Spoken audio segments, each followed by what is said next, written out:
y'all, Chocolate Cake Bunny here once again. My WWE draft picks weren't exactly what I was expecting, but that happens how it happens. Okay, one thing I want to talk to you all about is, okay, how the draft selection worked. I mean, I was sure, like, John Morrison or R-Truth, I was sure one of them was heading back to SmackDown, but they both stayed on Raw. Kofi Kingston, I was expecting to stay on SmackDown, but he went to Raw. Chris Masters, I thought he was still going to be on SmackDown, but he went to Raw, as did Big Show. Now, how this is going to work with Big Show and Kane being the tag team champs, but they're both on two separate brands. And I had a feeling something when the core would break up, or the Nexus.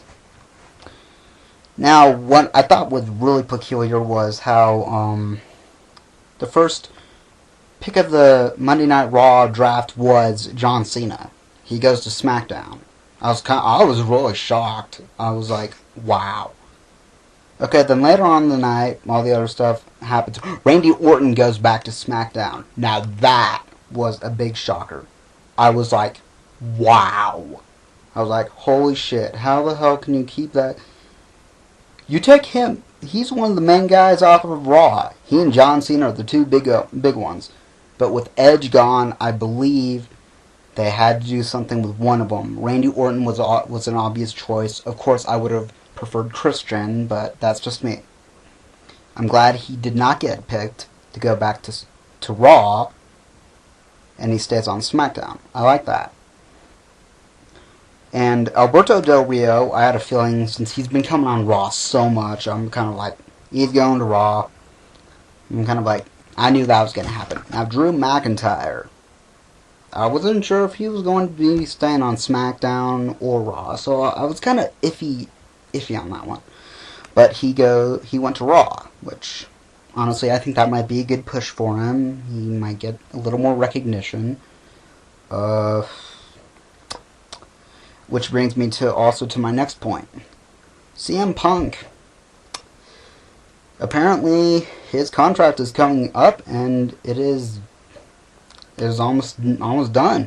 And he says once it's finished, he will be leaving the WWE. Which it's been a hard one, hard year for him, really hard. And as me, the intellectual thinker, I'm thinking that since he has such bright talent for him, he was so good on ECW. He was okay on SmackDown. Raw, he's been making a good impact. But it appears he will be leaving, but I do have one prediction. I believe that he won't stay out of the WWE. He will end up going to either MMA or TNA, which that's kind of a given. But anyways, as I was thinking, good luck to him. I wish him all the best. Which brings me to our next person, Sin Cara. Now, apparently, the reason why he was picked to go on to SmackDown was because on Raw his entrance was keep getting messed up, all that kind of stuff was going on, so they kind of like didn't want to deal with that. So I agree with that. But then Yoshi Tatsu goes to SmackDown.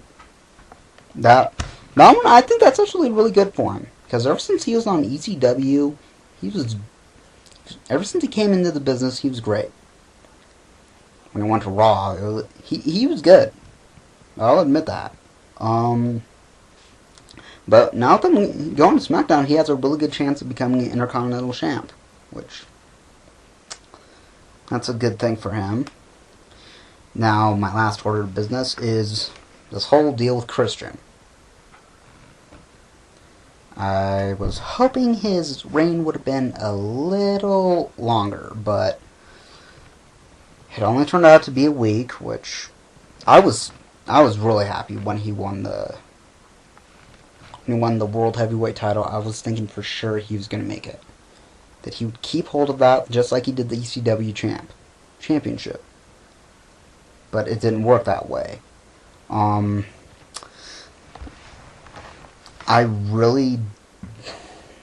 don't know what to say about it, but I have a feeling he will go against Randy Orton again, and hopefully, and I believe he will win the title back. Which also brings me to Dolph Ziggler. What's up with the dyeing the hair thing? He's looking like Nikki from the Spirit Squad all over again. Really?